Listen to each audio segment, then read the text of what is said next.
Ahora. Esto es para apagar. Bien, buenos días a todos. No quisiera desaprovechar la ocasión de agradecer la oportunidad que se le brinda a una institución joven como la nuestra, la Universidad de Distancia de Madrid Udima, de poder compartir, aunque sea una mañana, con ponentes de tantísima categoría, en una serie de temáticas que son de nuestra especial interés. La Universidad de Distancia de Madrid es una universidad basada en las nuevas tecnologías de la información y de la comunicación, y por tanto todo este discernimiento del que se ha hablado aquí, creo, en ocasiones anteriores en torno a qué es lo importante y lo que no, o la mediación entre los generadores de conocimiento y los que desean acceder a él, esa desaparición de intermediarios en la información y también de referentes visibles muchas veces en la creación cultural, es de nuestro especial interés. En este sentido, pues vaya por delante mi agradecimiento como director del Departamento de Periodismo, Historia y Humanidades, y el de mis compañeras aquí presentes que pertenecen al mismo departamento, por la invitación y la gentileza de los organizadores. La mesa redonda que tengo el privilegio de moderar va a versar en torno a los desafíos de la edición en el mundo hispánico. Los tiempos son bastante ajustados. Voy a tratar de ser, en la medida de lo posible, lo menos inmoderado que pueda ser un moderador, y voy a pasar a dar la palabra a cada uno de los ponentes tras una más que escueta presentación, porque probablemente su prestigio les precede y lo que nos interesa fundamentalmente es lo que nos puedan decir hoy. En primer lugar, va a tomar la palabra el profesor Ramón Villares, a mi izquierda, catedrático de Historia Contemporánea de la Universidad de Santiago de Compostela, institución en la que ha ocupado el cargo de rector entre los años 90 y 94. Desde el año 2006 es miembro de número de la Real Academia Galega y presidente del Consejo de Cultura Galega. Autor de una veintena de libros. Desde 2007 codirige con Josep Fontana la colección Historia de España en la editorial Crítica, en la que ha publicado recientemente el volumen séptimo referido a la restauración y la dictadura. Tiene la palabra el profesor Villares. Muchas gracias. Muchas gracias por la presentación y a los organizadores por haberme acogido en esta sede de Cádiz y en este foro hispánico. Yo, según tenía entendido, el título general de esta mesa era la situación actual y la imagen del hispanismo internacional, retos para el futuro. Me voy a tener un poco a este criterio, porque he visto que el moderador ha hablado de la edición, eso nos desviaría un poquito.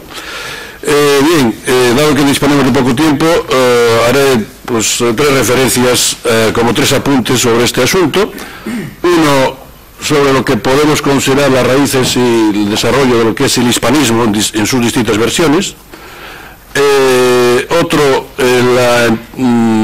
los cambios que en los últimos 10-15 años ha sufrido este panorama que podríamos definir, este casi continente de hispanismo. Y finalmente algunos apuntes sobre los retos hacia el futuro, cómo podría transformarse o sobrevivir esto que llamamos hispanismo. Naturalmente, yo parto del supuesto que el hispanismo ha sido un fenómeno cultural históricamente bastante acotado, como veremos, que hoy se encuentra en una situación de necesidad urgente de reformulación. No lo digo yo, lo dicen muchos de los que fueron, son o practican o viven incluso del asunto hispanista, pero también considero que tiene el hispanismo pues un campo muy grande hacia el futuro, sobre todo si se vincula con otros conceptos de relaciones culturales, como antes ya hemos visto en la conferencia anterior.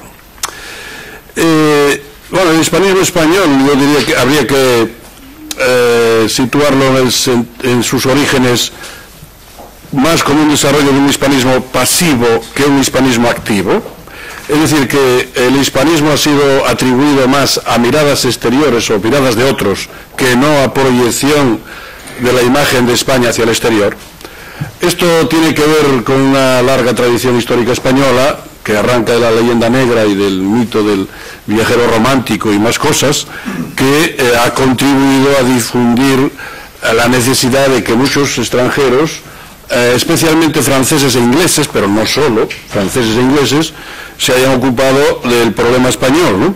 Este hispanismo, que yo considero que es un hispanismo, se puede definir como pasivo, es el que hoy está más en causa. Creo que ya está a punto de terminar. Hace poco se celebró en la Embajada Española en Londres un homenaje a uno de los considerados maestros de hispanistas, como es el historiador Raymond Carr, y allí Eliot, que es otro gran hispanista, o Paul Preston, otro hispanista importante, reconocían, a la vez que lo denominaban como hispanista de hispanistas, quizás sea excesiva la definición, reconocían que esto estaba en una situación, pues, no diría terminal, pero que habría que repensar mucho la posición, la tradición de los estudios hispanistas dentro de la Universidad Inglesa, en la idea que la había defendido, entre otros, Raymond Carr. Sea porque por los efectos de la leyenda negra, sea por los efectos del, como he dicho antes, del mito romántico, tanto en Francia como en Inglaterra, el hispanismo ha florecido, especialmente desde fines del siglo XIX y durante gran parte del siglo XX. Hay que recordar algunas figuras hispanistas muy importantes, una que fue la que creó, o la que difundió el propio término hispanist, que fue, según creo, Morel Fatio, profesor de la Universidad de Burdeos y maestro de muchos hispanistas franceses. A partir de ahí hubo una floración de hispanistas franceses, como saben, muy importantes. Traería a colación sobre todo la figura de Marcel Bataillon, porque creo que representó uno de los puntos culminantes del interés de la cultura francesa por la cultura española. Y en el campo del Reino Unido y del mundo anglosajón en general, no solo del Reino Unido, es evidente que ha sido la guerra civil el asunto que ha concentrado más miradas y más interés sobre España. Antes de la guerra civil ese interés era relativamente escaso, y fue Gerald Brennan, como se sabe, el gran autor que, digamos, que abrió las compuertas al interés por parte de los asuntos españoles a muchos académicos y periodistas británicos. Aunque sea una anécdota, hay que recordar que el libro que más ha influido en la historiografía española en los últimos 20 o 30 años, que ha sido el libro de Raymond Carr, España 1808-1936, era un libro que estaba encargado en su redacción a Gerald Brennan. Brennan declinó la oferta y fue encomendada, por razones que se pueden seguir en la biografía reciente de Raymond Carr, a esta propia figura, que entonces era un académico británico no muy conocido, que se dedicaba a cuestiones de la historia sueca, y pasó de las, iba a decir de las suecas también, pasó de la historia sueca a la historia española, y ahí fue el faro que después, por otras vías, pues no solo iluminó a algunos hispanistas británicos directamente vinculados con él, como Hugh Thomas o como Paul Preston, o por otra vía John Eliot, sino que también creó una escuela relativamente importante de figuras académicas españolas que se especializaron, y no solo españolas, argentinas, portuguesas, que se especializaron con Raymond Carr en Oxford. Bien, este hispanismo pasivo, como se puede ver, pues trató de cubrir algunas lagunas o carencias académicas y culturales de España. Trató de explicar la originalidad de España, algunos de los problemas que venían determinados por esa idea de la leyenda negra del mito romántico, de que España pues estaba poblada por bandoleros y bailadoras y algunos políticos corruptos y señoritos, ideas y clichés que no son del todo ciertos, pero que ejercieron mucha influencia en este hispanismo. Y hoy creo que estos propios hispanistas han contribuido a difundir una tesis que es casi la contraria, que es que España es un país normal, aunque le suene raro que diga esto, pero sí, el mensaje de la escuela de Raymond Carr es justamente ese, que España es un país normal, que España pues que se puede homologar desde el punto de vista europeo, y por lo tanto, si es un país normal, se puede estudiar como cualquier otro país del mundo, pero no tiene sentido esa especificidad del hispanismo como búsqueda de aquella originalidad, de aquel de aquella malformación histórica que supuestamente tendría España. Hay un segundo hispanismo, que es el que creo que nos interesa más ahora, que es lo que podríamos llamar un hispanismo activo, y es el hispanismo que es fruto de la decisión de la cultura española de crear una imagen propia de España hacia afuera y de transmitir esa imagen a otros países. Durante mucho tiempo este hispanismo realmente fue solo hispanoamericanismo y no fue realmente hispanismo. Es decir, que fue una suerte de búsqueda de la identidad o de complementar la identidad española abatida por la crisis del 98, la pérdida de las colonias y todo esto, tratando de crear un programa cultural para América, especialmente centrado en Argentina, pero no solo en Argentina. Esto provocó o facilitó una relación cultural muy importante, incluso creación de instituciones como el Instituto Cultural Español, creado por Avelino Gutiérrez en Buenos Aires, una permeabilidad de intelectuales españoles que estuvieron muy frecuentemente en Argentina a través de la prensa. Pensemos pues lo que escribía en La Nación de Buenos Aires Unamuno o Emilia Parra Bazán. Pensemos en la influencia enorme que ejerció José Ortega y Gasset en la cultura argentina en los años 20 y 30, especialmente a través de algunos grupos culturales argentinos, como lo que podríamos denominar el Grupo Sur, es decir, el Grupo Sur dirigido por Vittorio Campo. Esto, hasta la Guerra Civil, constituyó, por tanto, no solo en Argentina, en Uruguay, en México, una propuesta de presencia de la madre patria o de evolución de algunos valores de la madre patria a América, que tuvo, pues, en algunos casos buena aceptación, en otros casos provocó también rechazos, provocó conflictos a veces en torno a la lengua, por ejemplo los conflictos de académicos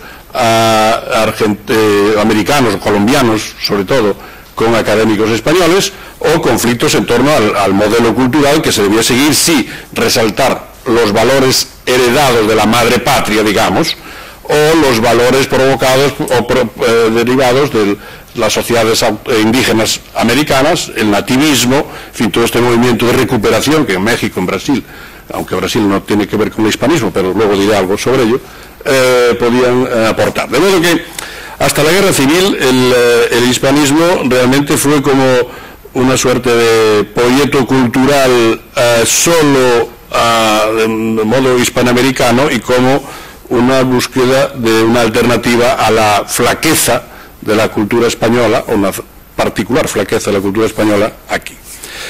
El exilio y la Guerra Civil y el exilio cambiaron algo esto, y cambiaron el hispanoamericanismo de modo que incorporaron muchos exiliados a México, por ejemplo, Argentina, Uruguay, en fin, Colombia, especialmente a Santo Domingo, y estos exiliados desarrollaron o fueron el principio de un nuevo modo de construir una parte de la cultura española en el exterior a través de su herencia republicana.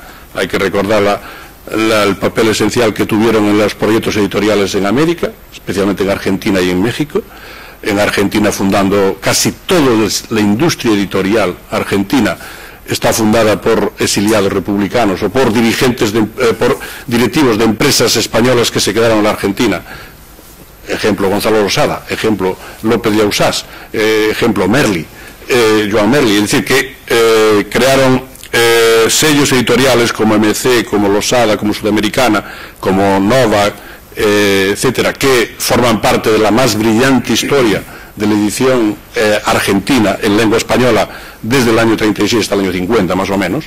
Y en México la participación de los exiliados, como supongo les habrá contado ya el profesor Díaz Canedo. Yo no pude asistir a la conferencia, incluso en la propia aparición de Fondo de Cultura fue muy importante. El exilio, en ese sentido, contribuyó a cambiar un poco la imagen de España, a trasladar los valores republicanos más que la España franquista triunfadora, y al propio tiempo desarrolló un nuevo tipo de hispanismo especialmente académico, que antes no había tenido lugar. Un hispanismo académico en parte en los países hispanoamericanos o iberoamericanos.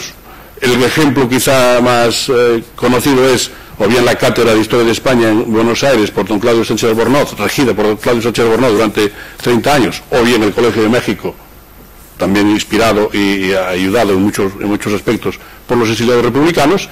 Y en segundo lugar, este exilio fue muy importante en los Estados Unidos, donde algunos grupos de exiliados, académicos españoles exiliados, contribuyeron a introducir los estudios sobre lengua, cultura, civilización española, que antes no existían o eran puramente satelitarios.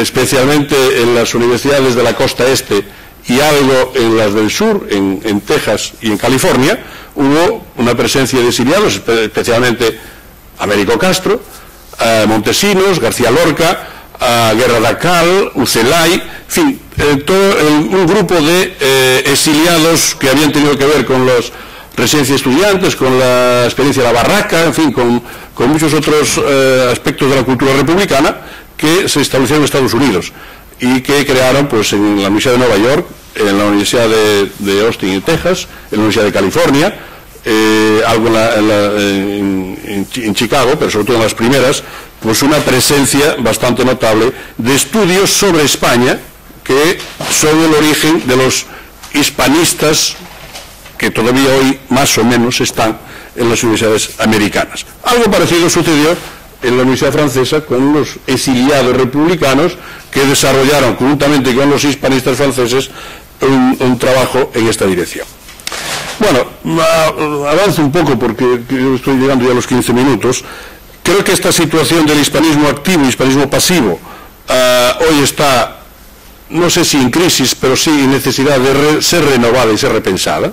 El hispanismo pasivo que ha perdido parte de su razón de ser, ya lo he dicho antes, y el hispanismo activo ha cambiado en los años 90 de una forma bastante sustancial, en buena medida por las políticas culturales españolas en materia sobre todo de presencia económica, de inversión exterior en Iberoamérica, que esto creo que ha fomentado y por otra parte ha cambiado la propia imagen de España en América, en Sudamérica, de una forma decisiva.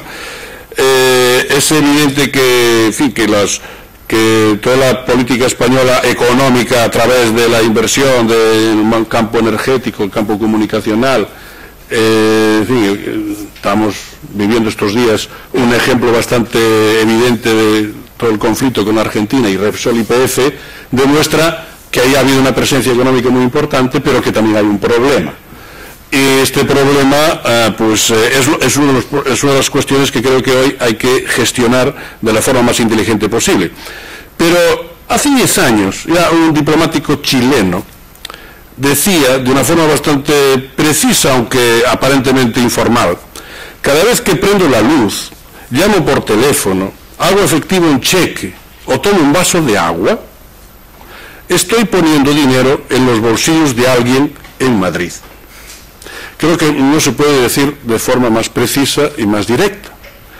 Es decir, que así como ha habido una oportunidad para entrar en la globalización para el capitalismo español a través de las masivas inversiones en América, ha habido también un surgimiento de un rechazo, lo cual pone en discusión todo el discurso hispanista, madre patria, hispanoamericanismo, que venía, incluso de los exiliados, que venía desde los años 10, años 20 y años 30. La respuesta a esto por parte de España pues ha sido, creo que bastante sólida, especialmente en el ámbito de la lengua.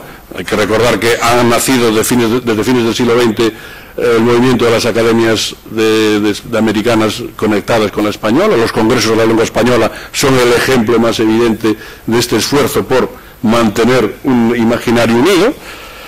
Hay aquí como una suerte de mala conciencia a lo Nebrija, podemos decir, y que debe ser compensada, combatida y revisada, y no sé si la previsión o esta sarcástica apreciación del diplomático chileno del año 2000 podrá ser o no podrá ser revisada, o podrá ser o no admitida por los propios sudamericanos. Eso no me corresponde a mí hacerlo. En todo caso, creo que esto nos plantea algunos retos para el futuro. El reto más importante es revisar el propio concepto de hispanismo. Los propios hispanistas, especialmente en Estados Unidos, están bastante enfrascados en este debate ya desde fines de los años 90 sobre si hay que pensar un nuevo hispanismo, un neohispanismo, otra fórmula que permita mantener los estudios sobre lengua, cultura española en América. Hay algunos que sostienen que debe evitarse el problema fundamental, y el problema fundamental es que el hispanismo ha servido en buena medida de prolongación del nacionalismo filológico español, es decir, de fomentar, lo cual en relaciones exteriores es bastante frecuente, estas relaciones exteriores basadas sobre todo en la industria de la lengua, y la lengua, en este caso castellana o española, como elemento esencial. Hay autores, y yo creo que hay que tenerlos en cuenta, que sostienen que se debe pensar más en una concepción iberista o ibérica, o de estudios ibéricos, e incluir al portugués, y la lengua portuguesa y la cultura portuguesa, especialmente por Brasil, en este proceso de repensar, reflexionar sobre el futuro del hispanismo. Porque, claro, aquí, sobre todo hace unos años, se nos ha llenado la boca de lo bien que iba España, de lo muy importante que eran las inversiones en América, de que en Estados Unidos 40, 50, no sé cuántos millones de personas estaban hablando español, de que Brasil ya prácticamente se hacía un estado que hablaba, una población que hablaba español. Nada de eso es cierto, ni nada de eso dejaría de ser cierto si se actúa de una forma sensata. Es decir, que eso es verdad, pero no con la verdad que desde los bolsillos de Madrid no saben lo que pasa con el agua, con la luz, con el teléfono, en Chile, en Santiago de Chile, en Buenos Aires, en México, o en Venezuela, o en otros lugares. De modo que creo que aquí se abre una oportunidad, y con esto acabo, que es la que en parte abogan muchos estudios que están haciendo tanto en el caso español como en el caso portugués, bien el Instituto Cervantes o la Fundación La Caixa o Telefónica, bien en el caso portugués el Banco Espíritu Santo o el Instituto Universitario de Lisboa, en torno al valor económico de la lengua. Ha habido incluso reuniones entre ellos. Bueno, llega a una conclusión que a mí no me parece convincente, que es que la lengua ahorra o mejora entre un 15 y un 17% el rendimiento de las inversiones que empresas hacen en lugares en las que siguen las rutas lingüísticas. Puede que sea así, pero en todo caso lo que sí está en causa y que deberíamos repensar es cómo introducir o cómo superar los fantasmas que impiden una mejor relación entre las dos lenguas ibéricas, es decir, la lengua castellana y la lengua portuguesa, sobre todo en Iberoamérica sería un elemento esencial, para poder convertir esas dos lenguas en una alternativa, no a la hiperlengua inglesa, pero sí en una alternativa viable, incluso desde el punto de vista no solo comercial, sino también científico, para que podemos decir que gestionarse del modo más eficaz este recurso milenario que tenemos de dos lenguas, y les hablo desde Galicia, donde, en fin, es la cuna del portugués y en parte, no del español naturalmente, no del castellano, pero en fin, tenemos una sólida incluso literatura en castellano, también en gallego, y una parte de la portuguesa no podríamos decir que no sea ajena, de modo que con esa, digamos, entre comillas, autoridad que me da ser de la esquina superior del nordeste de la península ibérica, pero el estar vinculada a las grandes comunidades lingüísticas y literarias, creo que tendríamos que ir por esta vía y poner fin a lo que hace 100 años un agudo periodista catalán llamado Gaziel, hablando a propósito de Maragall y otras cosas, del Maragall abuelo, decía que se estaba imponiendo la biología idiomática como pauta de relación entre los pueblos. ¿Quién iba a pensar lo que 10 o 15 años antes don Marcelino Méndez Pelayo en Madrid, en una inauguración, el estreno, mejor dicho, de una obra de teatro de Guimerá, hablaba en catalán en el patio de butacas, para asombro de muchos de los periodistas madrileños que allí estaban presentes. Y don Marcelino hablaba catalán. 10 o 15 años más tarde, quizá ya no era posible, cuando vino la estela de don Ramón Menéndez Pidal y puso las cosas en otro sitio, de las que creo que habrá que algún día retirarlas parcialmente. Gracias.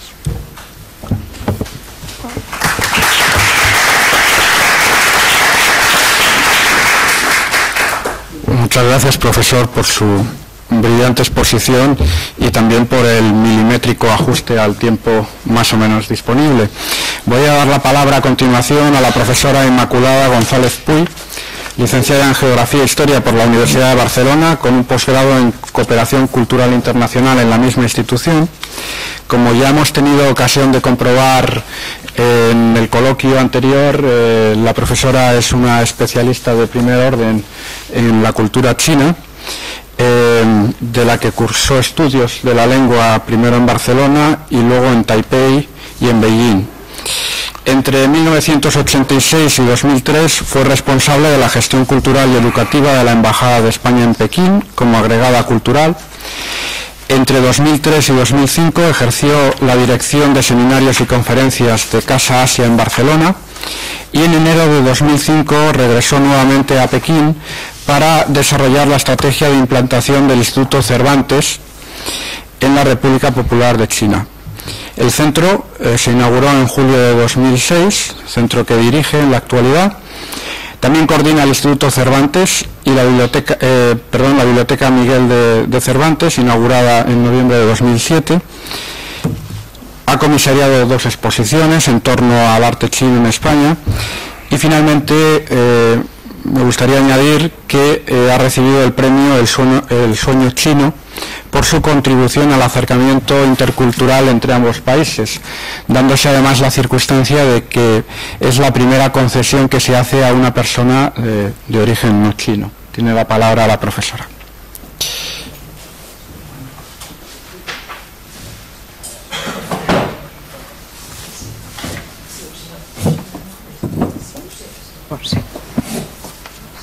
Sí, ¿no?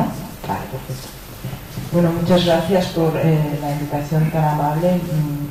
De verdad que agradezco muchísimo a la Unión de Editoriales Universales Españoles de la Universidad de Cádiz por organizar estas jornadas y por invitar al Instituto Cervantes a que represento en estos momentos, aunque vengo desde Pekín y no de Madrid en este caso.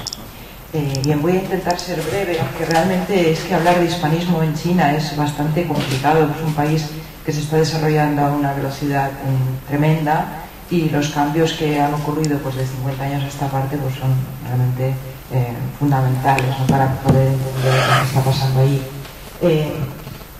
Bueno, hablar un poco de la situación general. Realmente es curioso porque me da la sensación de que bueno, en España he vivido de espaldas a China durante muchos años, pero no nos damos cuenta que entre los siglos XVI y XIX concretamente había muchos españoles que viajaron a China y desarrollaron unas labores magníficas, hasta el punto que en algún caso, bueno, aquí paso mientras algunas diapositivas con portadas de libros de la época, porque bueno, estamos hablando de edición y de publicación, me parece que es relevante mencionar a todas estas personas que pasaron desde el siglo XVI. La mayoría eran religiosos, muchos jesuitas, pero incluso en algún caso, como puede ser el Juan Pobo, un dominico, que fue el primero que realizó una traducción de un texto chino a una lengua europea y precisamente fue al español.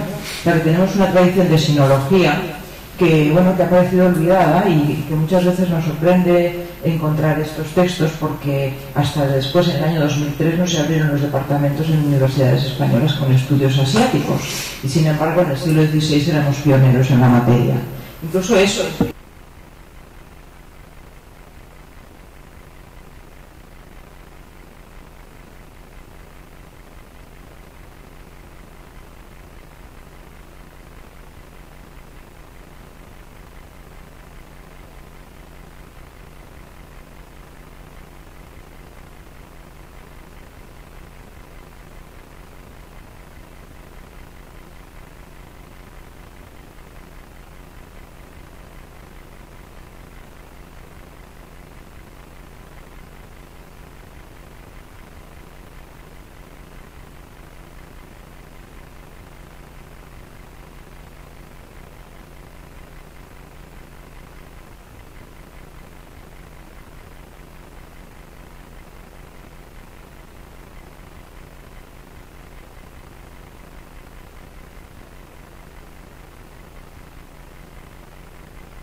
gracias, profesora. A continuación voy a ceder la palabra al profesor Óscar Macín, doctor en Historia y Civilización por la Escuela de Altos Estudios en Ciencias Sociales de París, que desde el año 2000 es profesor investigador en el Centro de Estudios Históricos del Colegio de México. Dirige además la revista Historia Mexicana y ha desarrollado sus trabajos especialmente en dos campos: la Iglesia y la sociedad en la Nueva España y la inserción de esta última en el Imperio Español de los siglos XVI a XVIII. Tiene la palabra el profesor.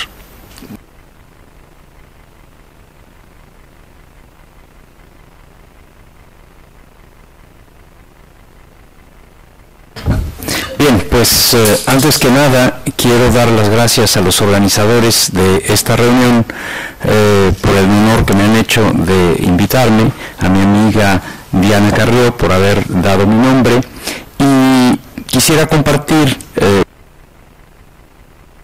de problemas que nos llevaron a un encuentro, a organizar un encuentro de revistas de historia en México, en el Colegio de México, en el mes de febrero de 2010. Fueron problemas tanto que atañen a nuestra disciplina, es decir, a la historia, como a la edición de textos en revistas de historia. Los problemas que presenta nuestra disciplina básicamente se refieren a un muy bajo nivel de interconexión entre las distintas historias nacionales, y luego una serie de problemas que atañen a la edición, a saber qué textos tienen autoridad, qué idiomas tienen más autoridad para transmitir el conocimiento histórico, cómo recuperar la autoridad de un artículo en una revista de historia. Todo esto nos llevó entonces a invitar a una veintena de editores de revistas del mundo hispánico y de revistas de historia de los Estados Unidos, de Brasil, de Argentina, de España, del mismo México, por supuesto, etc. A lo largo de las sesiones verificamos una serie de circunstancias vigentes no solamente en México, sino en el mundo iberoamericano y tal vez más allá. Primero, que las currícula de los historiadores suelen estar adaptadas a criterios de evaluación que no son propios de nuestra disciplina o de nuestras disciplinas, sino que se adaptan sobre todo a disciplinas llamadas ciencias duras, ciencias biológicas y ciencias físico-matemáticas.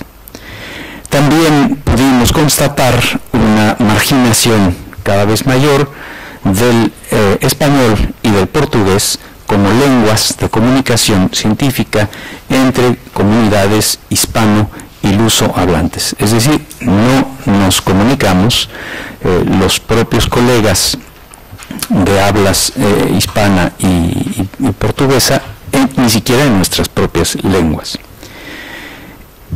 Después vimos que mediante los índices internacionales de revistas se refuerza el predominio del inglés y se impone el inglés no solamente como lengua de gran categoría y de gran prestigio, sino que los mejores artículos son aquellos que se publican en lengua inglesa.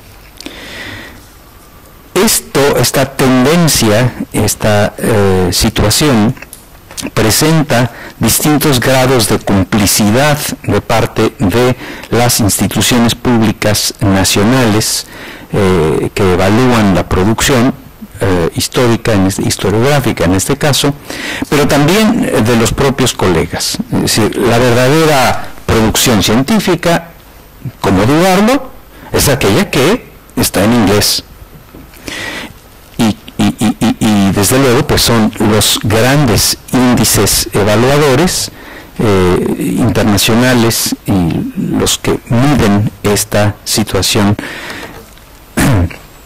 Para llevar esto un poco más de una manera sistemática, antes y después del encuentro de revistas de historia del que estoy hablando, tuvimos que hacer una serie de análisis de citas de revistas prestigiosas en esos índices internacionales para corroborar un predominio muy importante de artículos de calidad inferior a buenos artículos o mejores artículos en revistas que, por no tener una circulación en inglés o por no estar evaluadas en los grandes índices internacionales que privilegian la lengua inglesa, resulta que no aparecen evaluados en los índices internacionales. Por otro lado, los estudios de las citas reflejaron un alto grado de desconexión, del que ya había hablado al inicio de esta charla, entre los historiadores en lenguas española y portuguesa, sin hablar de la afirmación particularista de la historia nacional y del Estado-nación, que refuerzan esta desconexión entre las distintas comunidades. Esto presenta, sin embargo, y afortunadamente, una situación paradójica, dado que en los últimos 15 años, sobre todo, se corrobora una historiografía reciente, revisionista, que se da cuenta de esta situación de gran dinamismo y que está dispuesta a romper los límites de la historia o de las historias nacionales ceñidas por sus propios organismos públicos en los respectivos estados-nación, y que está consciente, perfectamente consciente, que un historiador que hace historia de México difícilmente podrá dar cuenta cabal de muchos de sus procesos si no pone los ojos en latitudes como el Potosí, en el Virreinato del Perú o en la Capitanía General de Chile, y por otro lado las posesiones europeas de los siglos, las posesiones españolas europeas de los siglos XV a XVIII, tampoco los especialistas en estas posesiones europeas tampoco podrán seguir ignorando los territorios, los procesos de los territorios de las Indias occidentales de España, por decir simplemente que, no, eso que se ocupen de ello los americanistas, ¿no? Para eso están los americanistas. No se puede, ¿no? Y cada vez menos. De manera que son estas situaciones que son de índole historiográfica, pero que también suponen una serie de problemas editoriales, los que me han traído aquí a compartir estas preocupaciones con ustedes. Ahora bien, quisiera yo, para concluir, abordar dos cuestiones más. Primera, una que se refiere a la presencia de elementos de solución que afortunadamente nos presentan tanto nuestras disciplinas como los elementos tecnológicos con los que contamos en este siglo XXI. Por una parte, faltan criterios de evaluación propios de las disciplinas históricas, ya lo decía. Necesitamos construir esos criterios de evaluación para que no sigan siendo los criterios de evaluación de las ciencias duras. existen elementos para discernir esos criterios en la propia tradición historiográfica que tiene más de 2000 años. Y esos elementos de la tradición historiográfica nos dicen que las explicaciones en historia, no hace falta recordarlo, tienen mayor vigencia que las explicaciones en las ciencias duras.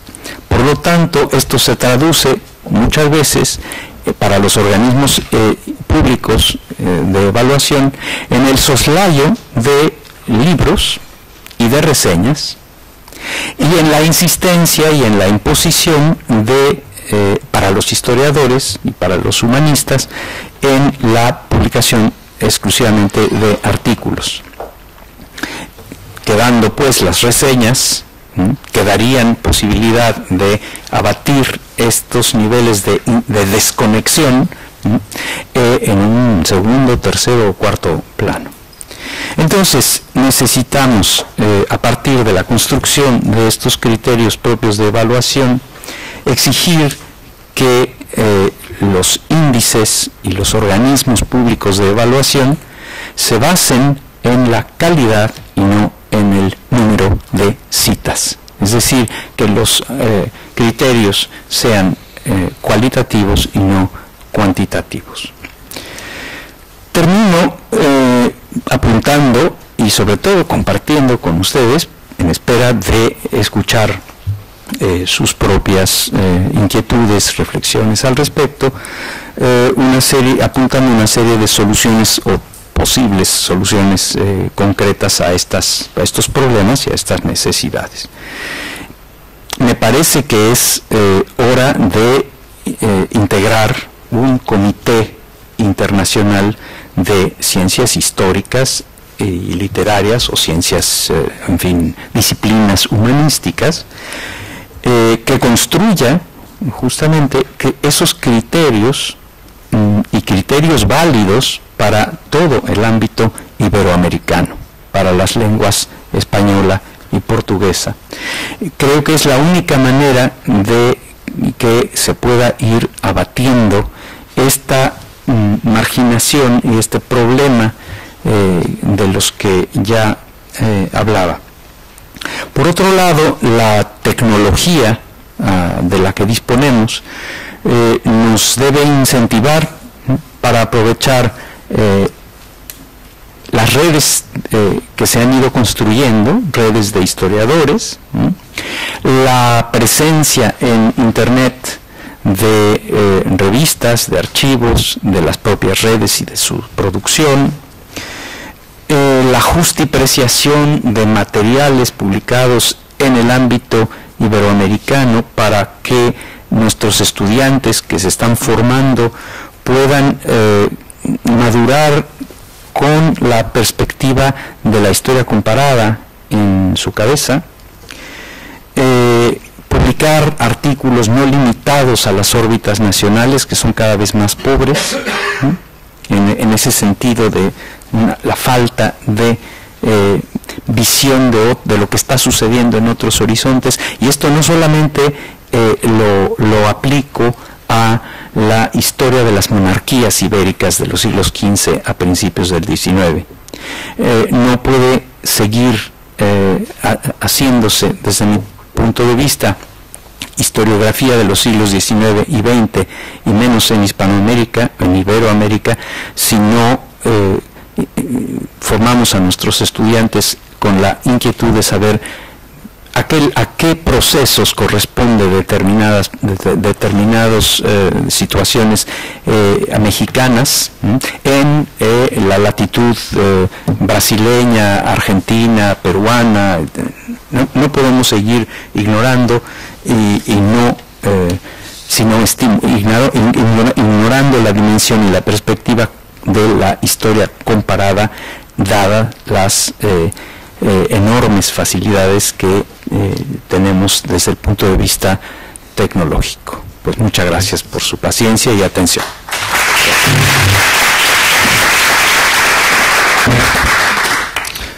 Muchas gracias, profesor. Vamos a continuar con el profesor Tomás Pérez Bejo, que ha sido docente en diferentes universidades, tanto americanas como europeas, y actualmente es profesor investigador en la Escuela Nacional de Antropología e Historia de México.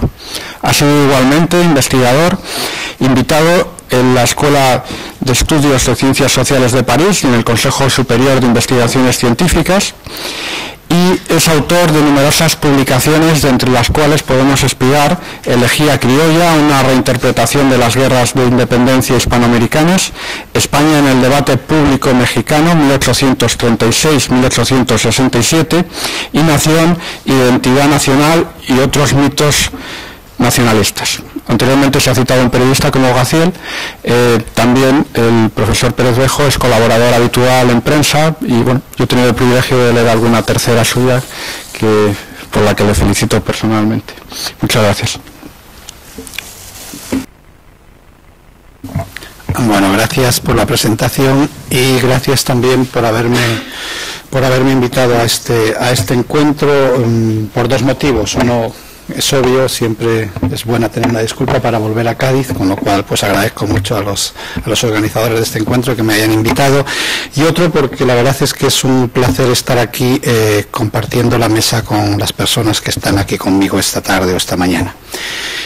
Sin embargo, sí quisiera comenzar por decir que me produce una cierta incomodidad estar aquí porque no sé en función de qué estoy.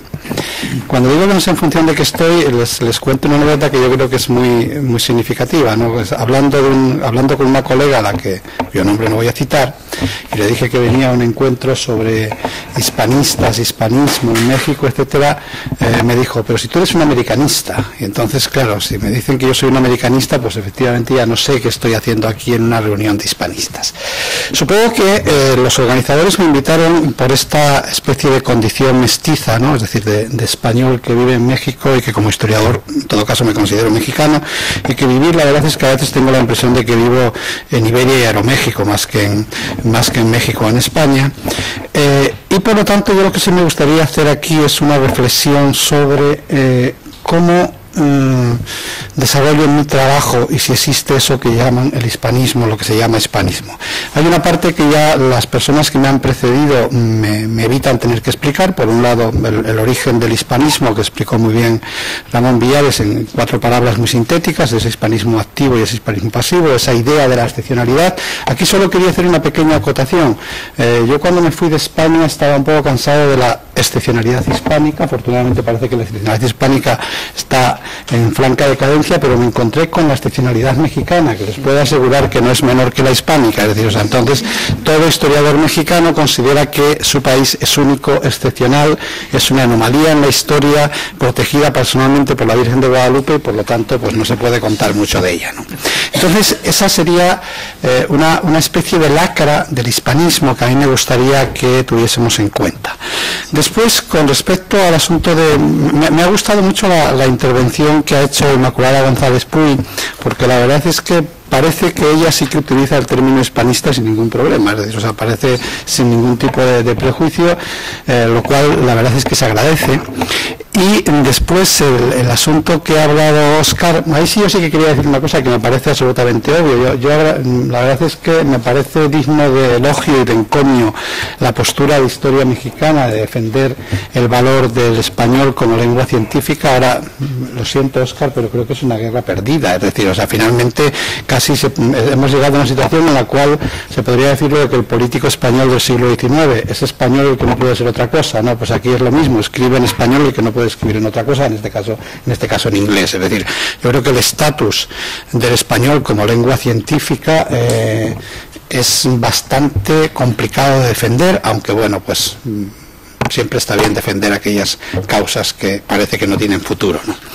Y paso ya a explicar cómo entiendo yo esta perspectiva del hispanismo desde mi postura, desde mi trabajo de historiador. Voy a hablar como historiador que trabaja algunos temas que he intentado todo el tiempo que se planteen como un asunto que vaya más allá de esa historia nacional de la cual hablaba Óscar hace un momento. Desde luego yo parto de un principio, y que creo que sería un debate, pero que es un debate historiográfico, pero sí que me gustaría traer aquí, porque creo que habría que reflexionar sobre ello, que tiene que ver, ¿Hasta qué punto no estamos los historiadores absolutamente obnubilados por la idea del Estado-Nación como sujeto histórico? Como sujeto histórico, un sujeto histórico, por otro lado, es un sujeto histórico relativamente reciente. Y nos olvidamos de que durante la mayor parte de la historia de la humanidad, fundamentalmente, la vida se articuló en torno a organizaciones imperiales. Y con una lógica de funcionamiento que es radicalmente distinta de la lógica de funcionamiento en todos los aspectos de los Estados-nación. Yo creo que si lo empezamos a plantear desde esta perspectiva, quizás evitaríamos muchos de esos errores en los cuales la historiografía española estudia la monarquía hispánica como una nación española, y entonces esto le da un enfoque determinado, y el papel que aparece en América, siempre desde esa perspectiva, América es el objeto de la política exterior española, pero no aparece como formando parte de una entidad completamente distinta de lo que es el Estado-Nación español, y por lo tanto con dinámicas de funcionamiento radicalmente distintas. Entonces, yo creo que ahí sí que hay un hispanismo, una posibilidad de estudiar algo que no sea la historia nacional de México, la historia nacional de España, sino la historia de una estructura imperial con lógicas de funcionamiento, insisto, bastante distintas de lo que es un Estado-nación. Digo esto porque, desde luego, yo en mis temas de trabajo, en mis temas de investigación en los últimos años, es algo que me ha surgido continuamente. No es lo mismo analizar, utilizando el término que utilizó François Xavier Guerra y que a estos momentos empieza a resultar un tanto polémico, las revoluciones hispánicas como unas revoluciones contra el imperio, como unas revoluciones en el imperio. Desde luego, a partir de esa pregunta, las respuestas que podemos dar son radicalmente distintas. No es lo mismo, por otro lado, estudiar la Constitución de Cádiz como una constitución española, entendido en el sentido de una constitución para el Estado, para la España, lo que hoy entendemos por España, que entender la Constitución de Cádiz como una constitución hispánica, para una España cuyos límites no se corresponden para nada con lo que hoy entendemos como España. Yo creo que eso introduce variables enormemente interesantes. Ahora, eso que funcionaría muy bien para ese largo periodo de tres siglos, y aquí me gustaría también hacer una pequeña aclaración. En esa obnubilación por el Estado-Nación nos damos cuenta de realmente que es una institución relativamente reciente, que realmente, si uno se plantea los imperios y la estructura de los imperios, el Imperio Otomano duró 6 siglos, es decir, con lo cual parecen estructuras políticas bastante más estables de lo que tendemos a pensar si lo vemos un poco en la corta duración histórica, para utilizar un término brodeliano. Pero, ¿qué pasa con el siglo XIX y con el siglo XX? ¿Qué pasa con el siglo XIX y con el siglo XX? ¿Y qué puede decir un historiador que, como les digo, como historiador me siento en estos momentos fundamentalmente mexicano? Bueno, lo que pasa es una cosa muy curiosa, y a la cual hacía referencia antes Ramón Villares cuando decía esa frase que a todos nos hace un poco de gracia, de bueno, yo me levanto del diputado chileno, ¿no? Yo me levanto por la mañana y entonces abro el grifo y el agua y va a un bolso en Madrid. Bueno, yo creo que hay un problema que yo definiría con la existencia de un problema español en América Latina, y que no solo es un problema económico, y diría que ni siquiera es fundamentalmente un problema económico, porque fundamentalmente es algo que se ha agudizado en las últimas décadas por la peculiar evolución de las empresas multinacionales españolas, pero que uno se lo puede encontrar en el siglo XIX, cuando la inversión española en el mundo de América Latina era inexistente, y se lo puede encontrar en las primeras décadas del siglo XX, cuando también la presencia de capital español era ineficiente. Y ese problema español tiene que ver con que no es un problema con el Estado-Nación español, es un problema con las difíciles y complicadas relaciones entre las colonias y las metrópolis. Más complicadas todavía en el caso del mundo hispánico, porque no nos olvidemos de una cosa que es fundamental. Hasta las últimas décadas, y posiblemente hasta el desarrollo de unas ciertas pulsiones indigenistas que han estado latentes en parte de los procesos de construcción nacional en América Latina, fundamentalmente han consistido en que Las élites que hacen la independencia son los descendientes culturales y en muchos casos biológicos de los antiguos conquistadores y colonizadores.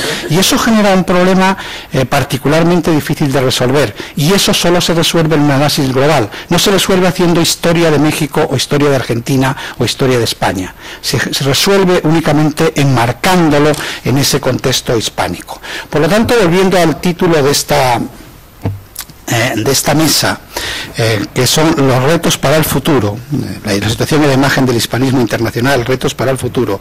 Yo creo que uno de los retos para el futuro es que seamos capaces de construir un marco de análisis que desborde los marcos del Estado-nación tradicional si soy tan optimista como Óscar, pero yo no soy tan optimista como Óscar, seamos capaces de construir un mundo científico en el campo de la historia, que es el que, ya digo, el que yo puedo hablar, en el cual los puntos de referencia no tengan por qué ser necesarios, no tengan que pasar necesariamente por lo que se publica en inglés, pero como digo que soy pesimista a este respecto, me temo que la hoja parroquial de Ohio va a seguir teniendo más importancia para el currículum que lo que se publique en historia mexicana.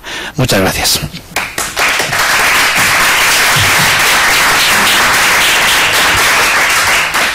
Bien, muchas gracias, profesor. Finalmente tiene la palabra la profesora Ana María Rabe, doctora en Filosofía por la Universidad de las Artes de Brunswick. Es profesora en las Universidades de Arte de Berlín y de Halle. Pertenece a proyectos de investigación del Consejo Superior de Investigaciones Científicas y ha investigado fundamentalmente temas centrales como son las concepciones filosóficas y artísticas del espacio, tiempo y memoria. De entre sus amplias publicaciones destaca especialmente el libro editado en 3 lenguas, español, catalán y alemán, Las artes en la época del espacio. Tiene la palabra para cerrar la mesa la profesora. Bueno, muchas gracias.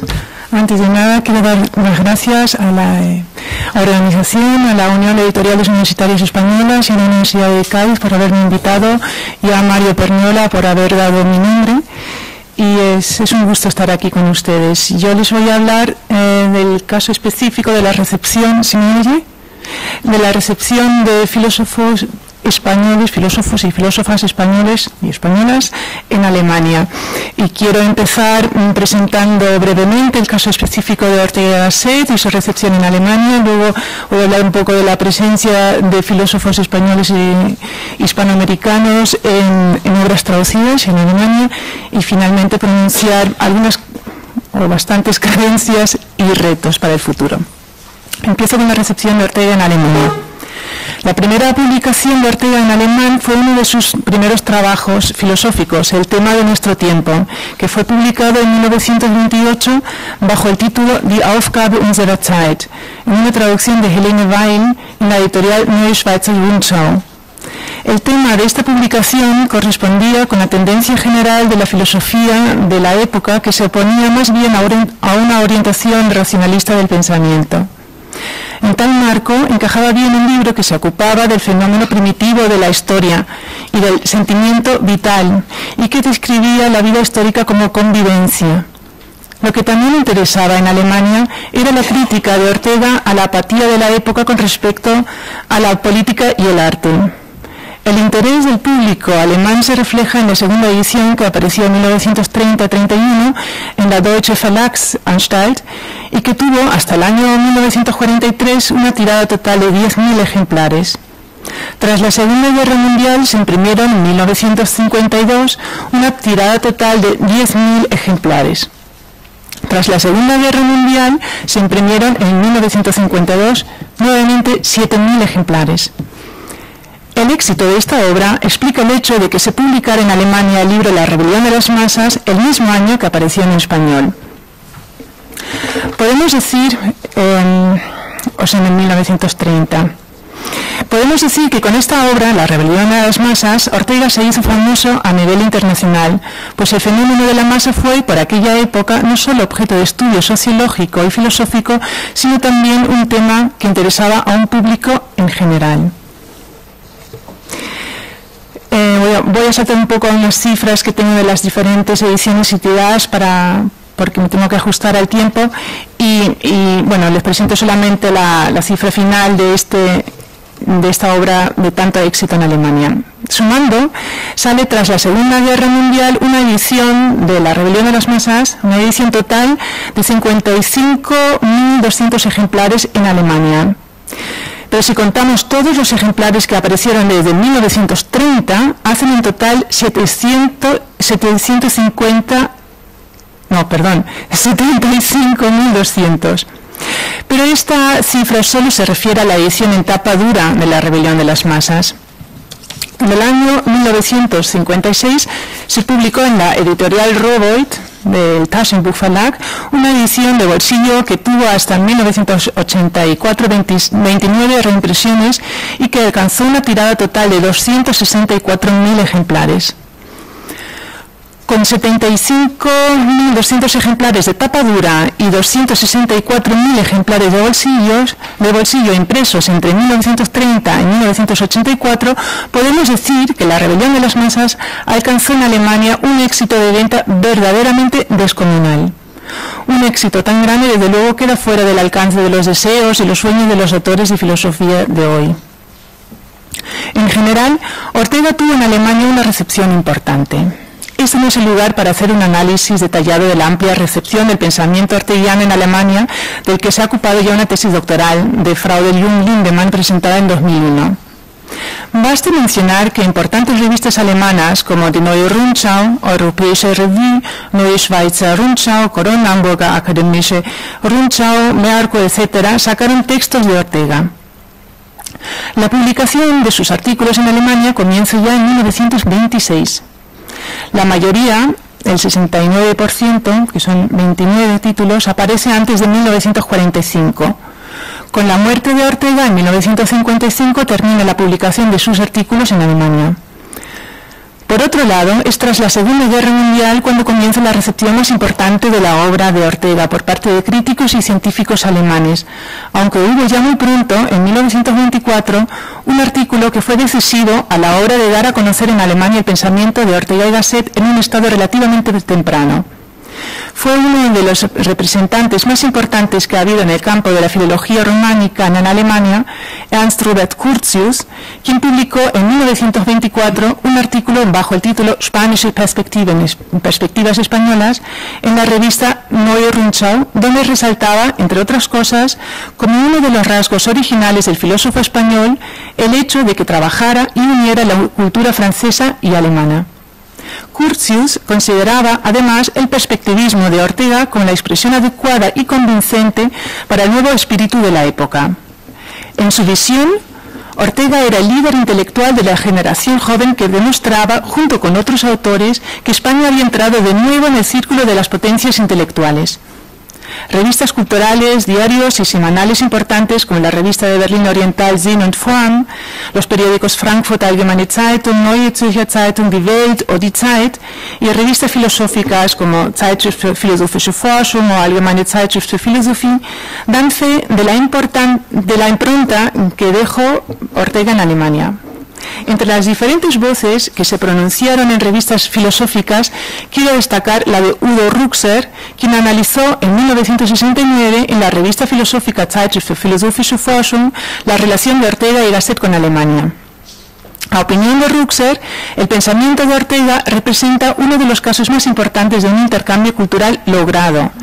Según el autor, Ortega no había intentado germanizar España, sino más bien había tratado de europeizarla. Lo que el pensador español había aprendido de Alemania había consistido menos en unos contenidos determinados, sino más bien en una disciplina del pensamiento. Según el autor, los años que Ortega había pasado en Alemania le habían proporcionado, además de la disciplina, también la tarea y la dirección de su pensamiento, puesto que había aprendido en esa época la diferencia entre una filosofía tradicional y otra vivida. A su vez, Ortega tiene, a opinión de Ruckser, una importancia para Alemania que consiste, primero, en que fue uno de los primeros pensadores que había contribuido a superar el idealismo y continuado el pensamiento de Dilthey mediante la doctrina de la razón histórica que Ruckser consideraba como una contribución para la nueva antropología.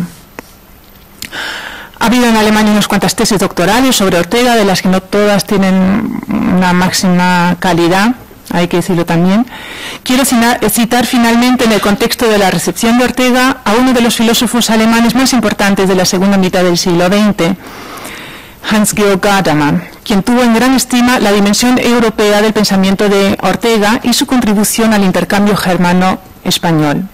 En su artículo titulado Dilthey und Ortega, Filosofía des Lebens, Dilthey y Ortega, Filosofía de la Vida, dice lo siguiente, le cito: Ortega es una de las figuras centrales en el pensamiento europeo, que han introducido el gran lazo unificador de la humanitas en los cuestionamientos radicales de un personaje como Nietzsche y Heidegger, enseñando a penetrar la vitalidad con la racionalidad y a reconocer la razón en lo vital mismo. Interpretó correctamente los signos del siglo XX y los articuló en su obra filosófico-cultural. Si Europa se pregunta hoy por sus tareas bajo unas constelaciones nuevas en el siglo que se está hundiendo y por su posibilidad de conservarse a sí misma, será valioso para nosotros un administrador tan universal de la tradición histórica a la que pertenecemos como es Dilthey, y asimismo el europeo Ortega, que inspiró en el conjunto del pensamiento histórico europeo. Fin de la cita. Paso al siguiente punto, la presencia de filósofos españoles e hispanoamericanos en Alemania en obras traducidas. Este intercambio filosófico que traspasa fronteras, que se enriquece mutuamente de las tradiciones y puntos fuertes del pensamiento de diferentes países, tan complementario especialmente en el caso español y alemán como opino yo, y que establece un verdadero diálogo intercultural, es algo que sin duda ha sabido promover y cultivar José Ortega y Gasset. Muchos autores lo han constatado, entre ellos los alemanes que ya he mencionado, Ernst Robert Curtius, Udo Ruckser o Hans-Georg Gadamer. ¿Cuál es la situación en Alemania con respecto a este intercambio filosófico si nos fijamos en otros autores españoles e hispanoamericanos? Si buscamos un autor con un éxito semejante al de Ortega en Alemania, tenemos que retroceder al barroco, a Baltasar Gracián. Es indudablemente el mérito del gran filósofo pesimista alemán del siglo XIX, Arthur Schopenhauer, el haber hecho una excelente traducción del oráculo manual y arte de prudencia de Gracián, y haber contribuido con ello decisivamente al conocimiento y éxito de esta obra en Alemania. Schopenhauer ya conocía esta obra por otras traducciones que se habían hecho anteriormente. La primera alemana, a su vez una traducción de otra versión francesa, la había realizado Johann Leonhard Sauter en 1687. Para poder leer en su idioma original a Calderón, Cervantes y Gracián, de cuyo oráculo decidió hacer una nueva traducción de mayor calidad que las existentes, Schopenhauer se puso a aprender el castellano. Esta labor culminó en la versión alemana de los 300 pensamientos gracianos sobre el arte de la vida, que se publicó por primera vez en 1862 bajo el título alemán Handorakel und Kunst der Weltklugheit, Blütenlese der in den Werken Lorenzo Gracians enthaltenen Aphorismen. El éxito de la obra fue enorme. A lo largo del siglo XX,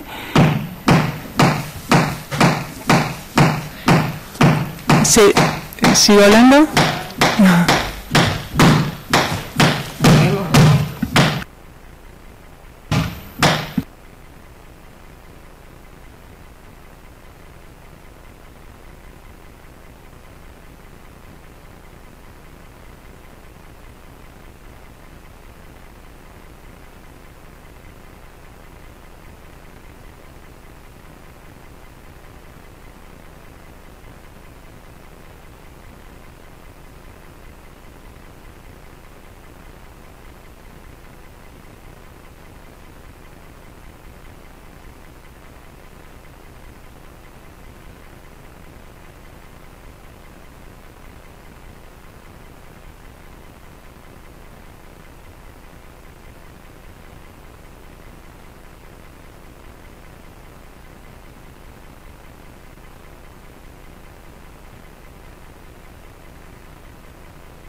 Sí. A ver, ¿ha vuelto? No. A ver, ¿se oye? Sí. Vale. Pues esta interrupción. Viva el intercambio cultural. A lo largo del siglo XX se siguió reeditando año tras año el oráculo manual en la traducción schopenhaueriana, algo que no ha parado hasta el día de hoy. Por otro lado, hay que admitir que hasta hace relativamente poco no había apenas otra obra graciana traducida al alemán. Del Criticón no se hizo una buena traducción hasta el año 2004. El Discreto se tradujo por primera vez en 1996 y el mismo año salió en alemán El Héroe.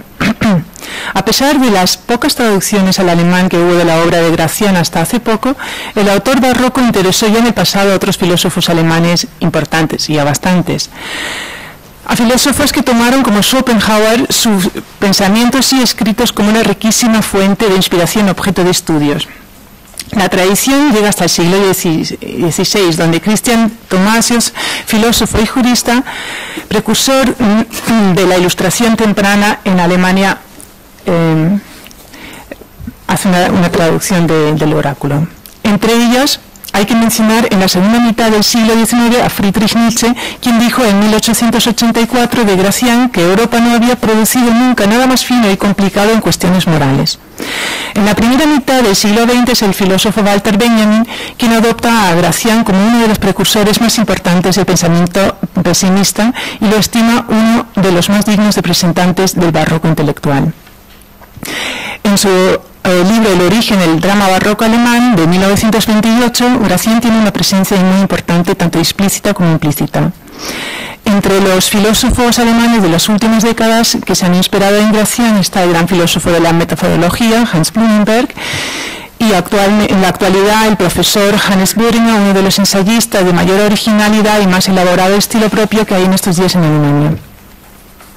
Böhringer es también el que ha traducido junto con Elena Carvajal Díaz El Héroe al alemán. Sí,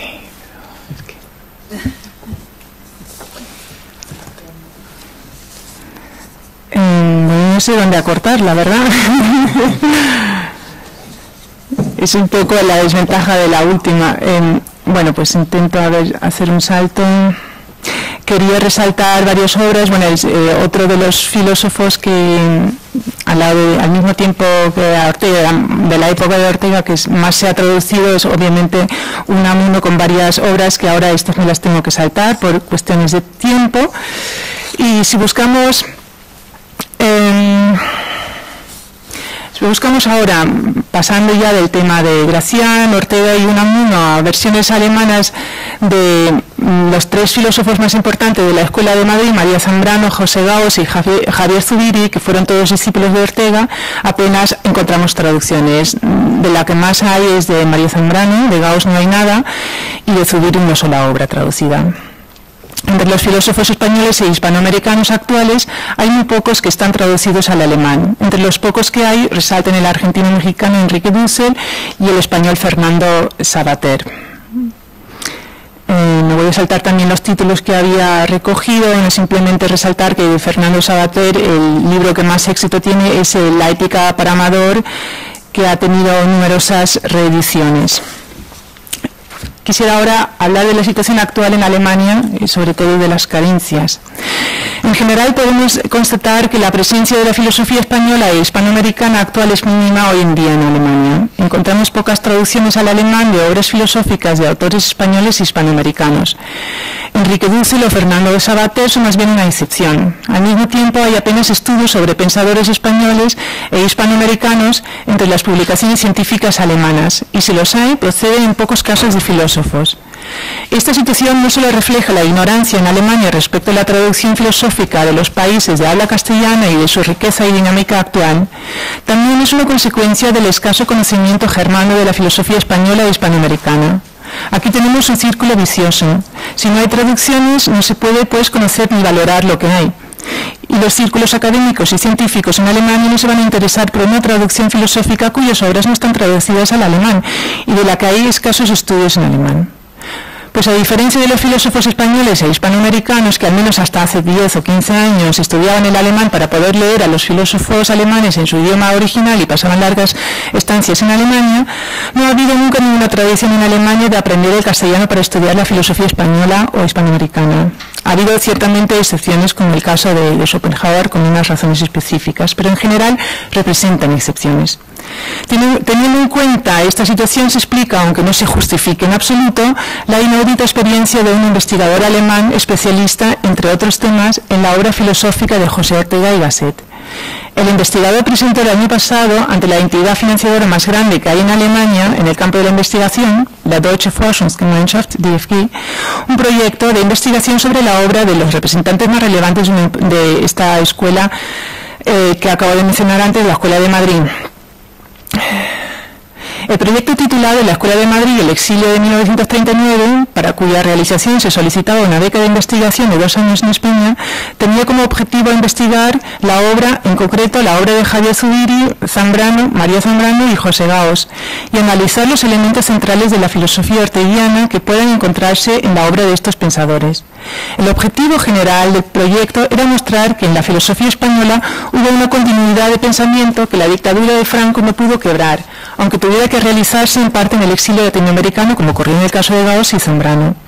La DFG tardó casi un año en comunicarle al investigador su decisión final, a pesar de que los informes de 2 evaluadores externos que se requieren para la evaluación de estas solicitudes habían llegado ya unas pocas semanas después. Esta tardanza solo se explica de una manera. Los 2 informes habían sido muy positivos y habían recomendado con énfasis la financiación del proyecto. La DFG, sin embargo, no veía la relevancia que pudiera tener un estudio sobre una escuela filosófica española para la filosofía alemana. Esto significaba que la comisión de especialistas del DFG, que toma la decisión final, tenía que contradecir a los evaluadores externos que la DFG misma había buscado, algo que no ocurre casi nunca, hay prácticamente casi ningún caso así. Con permiso del investigador, cuya solicitud había sido rechazada, presento aquí los puntos esenciales de la argumentación de la comisión. Y esto no me lo quiero saltar, lo siento, porque creo que tiene, verdad, una importancia. Cito con permiso, y no es nada confidente, es algo que puedo hacer. En la argumentación de la DFG dicen lo siguiente: el proyecto presentado en la solicitud se ocupa de un tema interesante e importante. Entre otras cosas, parece importante porque la situación de la filosofía española en el siglo XX es sintomática precisamente por estar partida entre fascismo y antifascismo. Los informes solicitados recomiendan la financiación del proyecto indicando que explora una área de la historia europea del pensamiento que no se ha pisado hasta ahora en Alemania, y haciendo referencia a la intención intercultural del proyecto, la familiaridad del solicitante con los autores y textos a tratar que queda demostrada a través de las publicaciones anteriores, etcétera. A pesar de todos estos puntos a favor, a pesar de ello, en la solicitud, como en los informes, queda visiblemente indeterminado dónde se ve y se espera más en concreto la contribución filosófica innovadora del proyecto, que vaya más allá que las indicaciones generales de una reconstrucción de la historia del pensamiento español o la investigación del pensamiento de la Escuela de Madrid. ¿Qué quiere decir reconstruir? Hago un pequeño salto y termino diciendo: tampoco parece tener mucho sentido dar a conocer los resultados en una monografía en alemán. Esta se interpondría, en este caso, más bien a su recepción. Sería claramente preferible una publicación en español o inglés. Este es el final de la argumentación. He presentado este caso para demostrar la necesidad urgente de las traducciones, los estudios en general de un rico e intenso intercambio filosófico que pase fronteras tanto geográficas como lingüísticas. En lo que concierne a Alemania, se requiere precisamente lo que la DFG niega: buenos estudios científicos en alemán, no solo en español o inglés, que sean capaces de demostrar la importancia y relevancia de pensadores españoles e hispanoamericanos de nuestro tiempo y de los siglos pasados. A la vez, es importante que se siga manteniendo en España e Hispanoamérica la tradición de estudiar el alemán para poder leer las obras filosóficas alemanes en su idioma original, algo que en España se está perdiendo cada vez más, con la dictadura de agencias evaluadoras que favorecen, como me ha dicho ya mi compañero Inés aquí, que favorecen claramente el inglés y las publicaciones en revistas de impacto, estos índices, entre las que suelen ser las anglosajonas las que más cuentan. Bueno, me voy a saltar todo el final, simplemente resaltar estos retos que yo quería resaltar, que por un lado consiste en, por un lado, cultivar una conciencia y tener conciencia de la importancia no solamente de que haya traducciones, sino de una conciencia de la importancia de la calidad de las traducciones y lo que supone hacer una buena traducción. Y eso, desgraciadamente, incluso entre compañeros, a veces hay bastante falta de conciencia de ello. Hay también que resaltar en este contexto, por un lado, la exigencia máxima que requiere una buena traducción precisamente en filosofía, que consiste no solamente en dominar perfectamente el idioma al que se traduce, sino también del que se traduce. Yo lo sé muy bien por propia experiencia, porque escribo y publico y traduzco en los dos idiomas, y doy clases de filosofía en España sobre filósofos alemanes y al revés. Y siempre empiezo media hora explicando a los estudiantes los errores de la traducción. Entonces, la discrepancia que hay entre la máxima cualificación que se exige de una buena traducción y el mínimo pago que reciben los especialistas en este campo, que es una cosa, yo creo, que bastante incomprensible. El otro reto era resaltar, pues, este deseo que ya ha salido en la exposición mía, la importancia de que se sigan con las iniciativas que fomentan el intercambio intercultural, que traspase fronteras no solo geográficas, también de idiomas.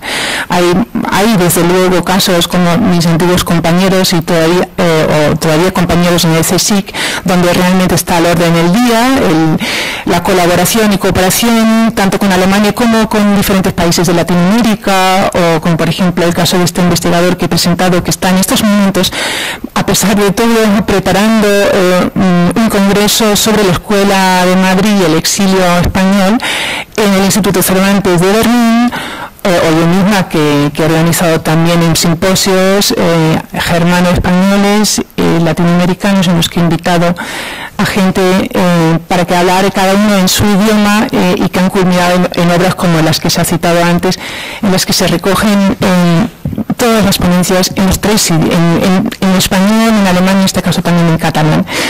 Bueno, simplemente quiero también resaltar y juntarme a lo que me ha dicho ya Óscar Macín, que yo aplaudo, y yo no sé si realmente es una cuestión de pesimismo o optimismo.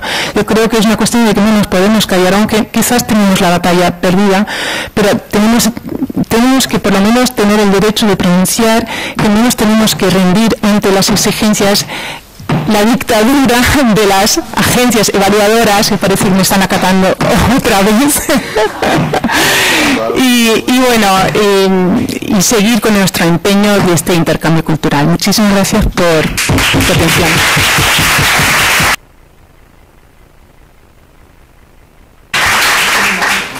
Muchas gracias, profesora. No sé si disponemos de tiempo para dos preguntas, quizá.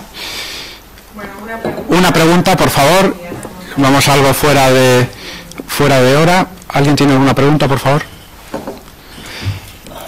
Bien, pues no habiendo ninguna pregunta, cerramos la mesa redonda agradeciendo a todos los participantes las intervenciones. Muchas gracias.